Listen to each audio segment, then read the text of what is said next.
그래서 우리가 뭐 당뇨병에 걸리면 인슐린이 부족하니까 인슐린을 맞아야 되잖아요. 인슐린을 어떻게 생산해요? 인슐린은 뭐 또 그 합성도 못하죠. 근데 인슐린이라는 그런 약물이 필요한데 그거를 처음으로 세균에서 만들어낸 거예요. 이게 이제 LMO, GMO의 개념입니다. 그래서 이게 미국에서 최초로 FDA 승인을 받은 LMO 기술입니다. 그래서 지금은 인슐린이 굉장히 저렴해졌잖아요. 이렇게 클로닝 기술을 통해서 박테리아나 또는 돼지 같은 데서 이렇게 만들어냅니다. 인간 인슐린. 네, 그래서 굉장히 싸진 거예요. 생명공학 기술이 얼마나 대단한지 알겠죠? 네, 이게 이제 60년대 이미 완성된 60년대, 70년대. 그래서 당시에 이를 1세대 유전공학 혁명이라고 했어요. 세균의 DNA이긴 하지만 얘를 우리가 마음대로 바꿨잖아요. 그래서 유전공학 혁명이라고 했고, 당시도 논쟁이 많았어요.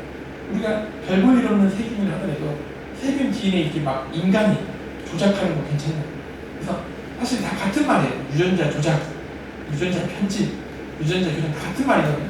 그러니까 그렇잖아요. 근데 조작하면 좀 어감이 안 좋은 방향으로 가는 거고, 어쨌든 그렇습니다. 그래서 다 같은 말이고, 네, 같은 개념입니다. 네. 이게 괜찮냐, 이렇게 되는 거예요. 근데 이런 기술이 클로닝 하는데 유용했지만 이걸 인간에 적용해서 인간의 DNA를 바꾸지는 못했어요. 왜 그랬을까요?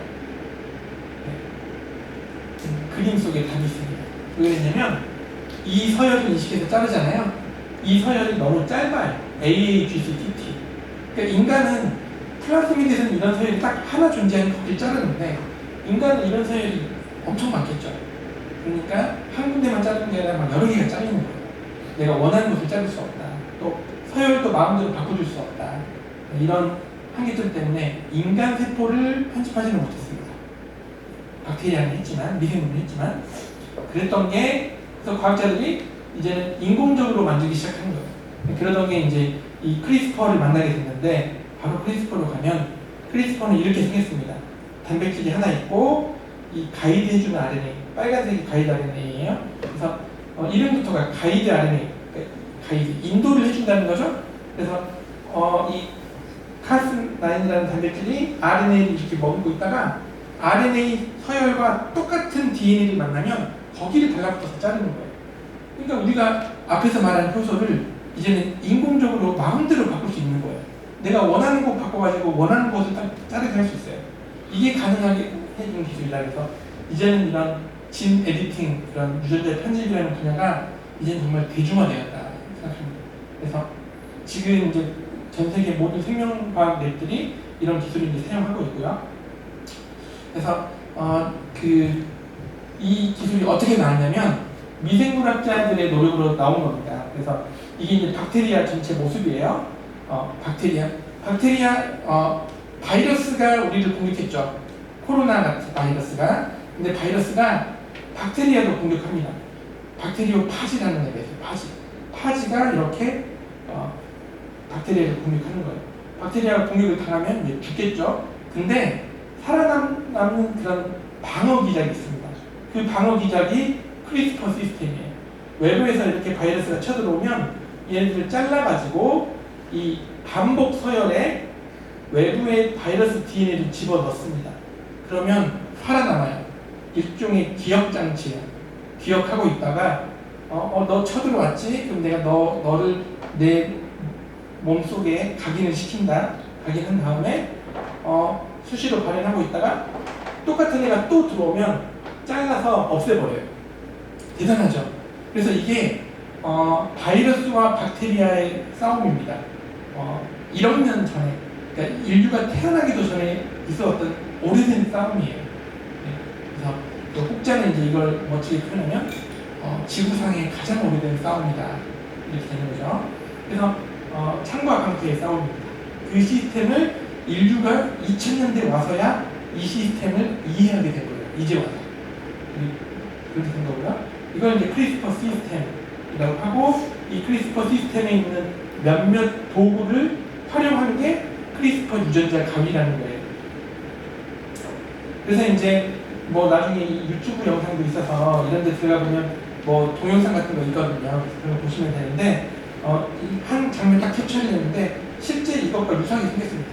단백질이 이렇게 생겼고, 이게 뭐였죠 아까? 가이드 RNA.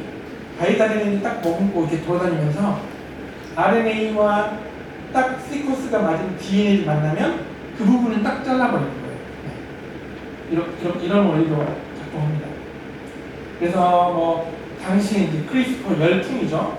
이 기술이 2012년도에 나왔는데 그러고 나서 뭐 전 세계에 엄청난 열풍이 불었던 거예요. 그래서 뭐 하버드, MIT, UC 버클리 당시에 서울대 그래서 국내에서 이 분야를 굉장히 처음 인간 탁구에서 성공을 했습니다.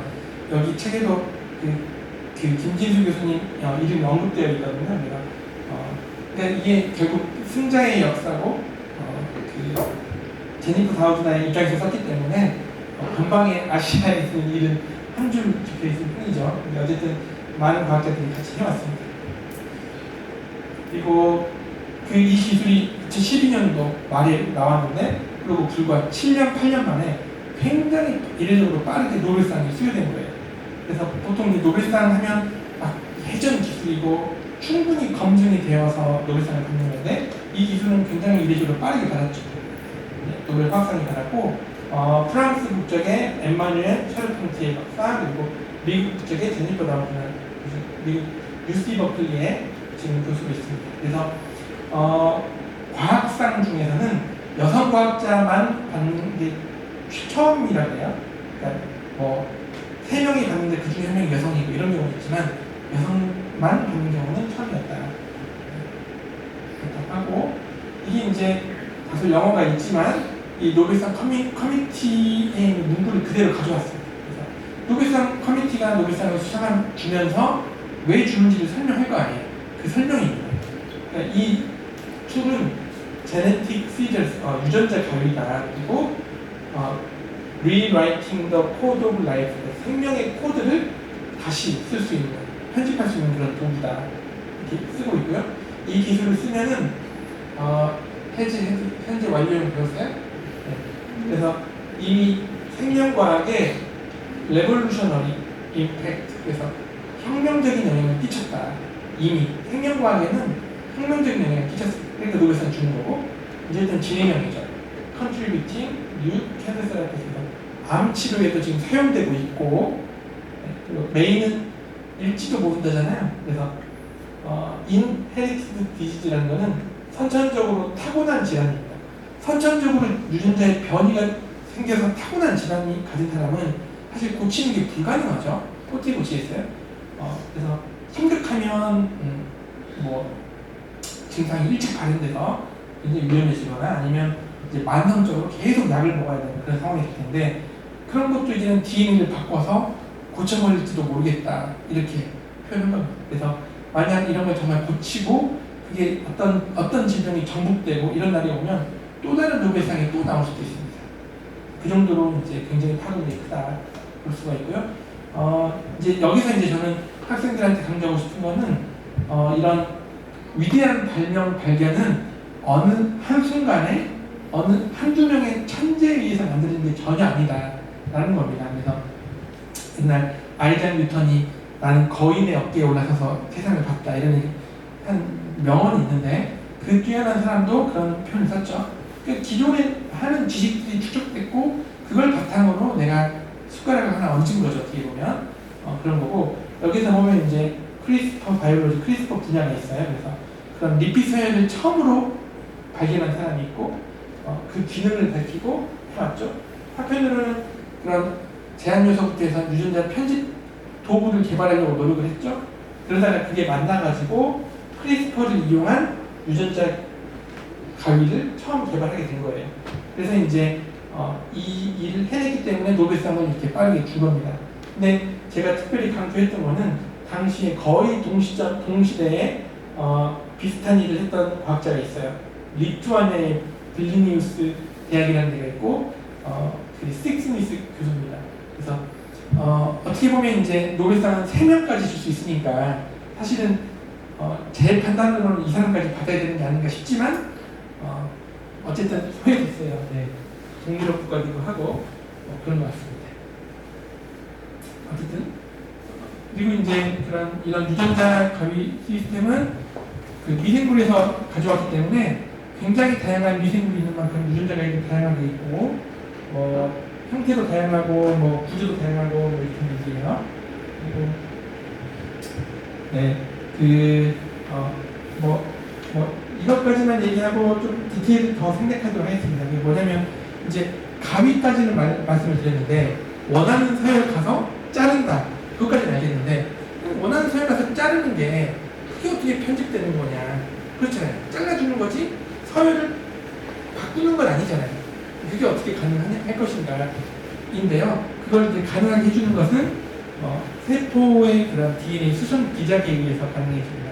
그래서 DNA가 잘리고 나면 세포는 그걸 복구를 해야 되죠. 복구하는 과정에서 유전자를 망가뜨리게 하거나 또는 복구하는 과정에서 유전자를 정확하게 고치는 일을 할 수 있습니다. 그런 기작을 통해서 된다. 그리고 이런 최근에 계속 새로운 기술들이 개발되고 있고, 네, 그래서 지금은 수십 베이스를 바꾸는 그런 시대가 되었다. 하나를 바꾸는 게 아니라 수십 베이스를 바꿀 수 있는 그런 시대가 되었다. 네, 이렇게 말씀을 드리겠습니다. 그래서 이제 제가 아까 방송 나누면서 말씀드렸는데 이 분야는 굉장히 빠르게 발전해서 저도 한 석 달을 어디 오지에 가서 휴가를 갔다 오면 이 분야 동향을 못 따라갈 것 같습니다. 그 정도로 빠르게 발전하고 있어요. 그래서 저희 랩도 어느새 이제 9년차가 돼가지고 박사 졸업생들도 이제 어느새 꽤 많이 나왔는데 박사 졸업생 애들도 가끔 이제 찾아와서 랩 나간 지 1년이 되니까 이 분야를 못 찾겠어요. 이렇게 하소연을 합니다. 그 정도로 빠르게 발전해요. 정신 바짝 차려야겠죠. 그래서 이제는 RNA도 이렇게 서열을 바꾸는 편집도 가능하고 또 미토콘드리아에 있는 DNA를 바꾸기도 하고 그렇습니다. 그래서 요약하자면 유전자 가위 기술은 정말 중요해요. 아시겠죠? 역사적인 흐름을 보면 이제 이해가 되죠. 왜냐면 DNA 관련된 기술이니까 DNA를 읽는 기술 굉장히 중요하고 DNA를 합성하는 것 중요하고 DNA를 잘라서 바꾸는 것 중요하고 이런 기술들이 다 매우 중요하다. 그런데 이제 노벨상까지 받고 나면 이제는 이 분야는 거의 끝났구나. 다른 거 연구해야지. 원래 이런 느낌이 강하거든요. 연구자들. 근데 이 분야는 기술이 이제 나와서 돌파구가 됐을 뿐 이제부터가 시작입니다. 이제부터가 새로운 시대는 이제 열릴 거예요. 그런 느낌이고 인터넷이 처음 발명된 그 느낌인 거예요. 인터넷이 가지고 올 미래는 상상할 수가 없고 스마트폰 마찬가지죠. 스마트폰도 처음에는 별건 아니잖아요. 전화 기능도 되고 인터넷도 되는 뚜껑이 있다고 별겁니까? 그게 다였어요. 근데 그게 됨으로 인해서 나오는 게 어마어마하잖아요. 왜냐면 인터넷이 수시로 연결되기 때문에 게임이라든가 각종 모든 기능들이 완전히 다른 차원이 되는 거죠. 어쨌든 그래서 이제 새로운 세상이 열리고 있다. 그래서 새로운 도구를 발명하는 건 여전히 중요하고 이 도구를 잘 쓰는 것도 중요하다. 이렇게 보시면 되고요. 그래서 네이처 사이언스 이런 저널들에서는 크리스퍼 특집 기사를 여러 차례 냈습니다. 세상이 바뀔 거다. 그림 보여주고 있어요. 미니피그는 돼지에서 사람의 장기를 키워가지고 사람한테 이식하는 거예요. 그 과정에서 돼지 바이러스가 있거든요. 그 바이러스를 크리스퍼로 제거해서 이식합니다. 그리고 맘모스도 복원하겠다. 기후변화에 강한 벼를 만들겠다. 이제는 예전에는 고온 다습해야 되는데 기후변화 생기니까 벼가 안 자라는 곳이 늘어나죠. 그러면 벼의 품종을 개량하겠다. 이런 것들 벌어지고 있습니다. 그래서 여러 가지가 있는데 앞서 말씀드린 수정란이에요. 수정란. 난자와 정자가 만난 수정란. 학생들은 계란 생각하면 돼요. 계란에 크리스퍼를 넣어서 DNA를 바꾸고 태어나게 했더니 바로 뮤테이션이 생긴 돌연변이가 있는 마우스가 태어납니다. 지금은 마우스지만 이걸 사람한테 적용하면 사람의 DNA가 바뀐 채 태어날 수 있는 거예요. 이런 개념이고, 그다음에 식물에 적용해서 세계 최초로 유전자 편집된 이걸 이제 학계에서는 좀 순화해서 유전자 교정이라고 하자라고 하는 거 어쨌든 대중적인 언어는 편집이니까 저도 편집이라고 할게요.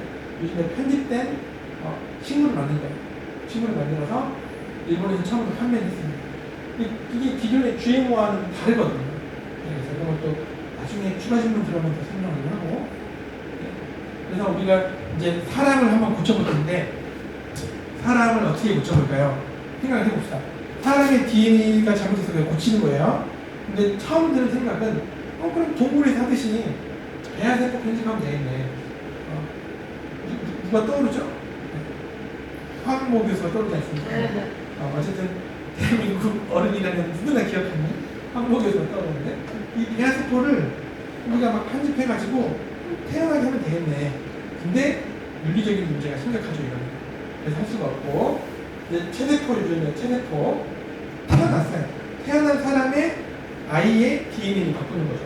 네. 그런 방법을 쓰는 거고, 뒤에 좀 생각하고 이 두 가지 개념만 합시다.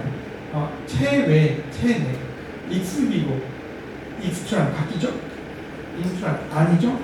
익스비고 사람의 몸 바깥에서 DNA를 바꾼다. 인비고는 사람의 몸 안에서 DNA를 바꾼다. 그래서 환자 세포가 40조라고 그랬죠? 40조를 다 바꾸는 것은 불가능해요. 근데 여기서 세포를 꺼내가지고 바꾼 다음에 다시 집어넣는 거예요. 그런 식으로 하는 거고, 여기는 내가 주사로 직접 유전자까지 찔러서 그 부분에 딱 퍼지게 만들어서 그 부분에 DNA를 바꾸는 겁니다. 그런 거고, 그래서 이제 보면 이제 기존의 치료제는 이렇게 DNA를 바꾸는 이것만 설명할게요. 개념적으로 기존의 유전자 치료제 이렇게 많이 부르는 거는 DNA가 잘못되어 있을 때 DNA를 바꾸는 게 아니에요. 이때는 정상적인 DNA를 내가 바이러스를 통해서 넣어줍니다. 그럼 여기서 정상적인 단백질이 나오죠? 이렇게 해서 고치는 게 전통적인 유전자 치료제입니다. 뭐 전통적이라고 해도 이 기술은 뭐 한 90년대에 개발돼서 상용화된 게 이제 2015년 정도 되기 때문에 한 2, 30년 거쳐서 그 사이에 환자들 찔렀는데 막 죽고 뭐 별별 일이 다 있었어요. 그래서 다 극복해서 지금은 이게 만들어져서 유전자 치료제가 나왔습니다. 근데 유전자 편집 치료제 또는 유전자 교정 치료제는 유전자를 넣는 게 아니에요. 유전자 교정할 수 있는 도구를 넣는 거예요. 이 도구가 좀 들어가서 잘못된